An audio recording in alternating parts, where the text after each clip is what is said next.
Cut Den update sa Agis Dory ni Daddy Bay. Ayun pa nga yung billboard ng Cut Den, oh, magkatabi, oh. Sila Alden at Catherine, just sa EDSA Guadalupe Bridge. Ayan, oh. Laki pa nga ng billboard ng Cut Den for bench. Ayan, grabe yun, oh. Yung pinagtabi talaga sila, eh.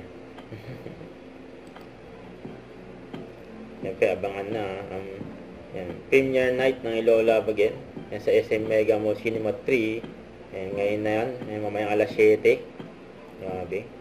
Yan, dadagsahin dyan ng mga fans ng Cut Den. At abangan din ang cast ng Ilola Again ay maglalaro sa Rainbow Rumble ay sa Sabado. Yan sila Alden, no? Miss Valerie at marami pang iba dyan.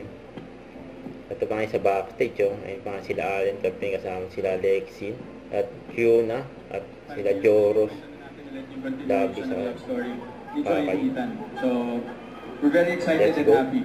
Let's go. This is it. Let's go. Para mas Pares sila ng dialogue ni Captain. Let's go. Ngayon pa nga, ito yung behind the scene. And nag-guessing ang Cut Den sa All Out Sundays. And pinagkaguluhan sila ng mga fans nila. Oh. Ang group picture with Cut Den. Ito pa yung mga behind the scene. Sa All Out Sunday.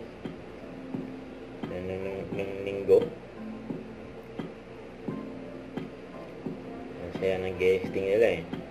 Mapa All Out Sunday, mapa-ASAP. Nabangan sila sa premiere night.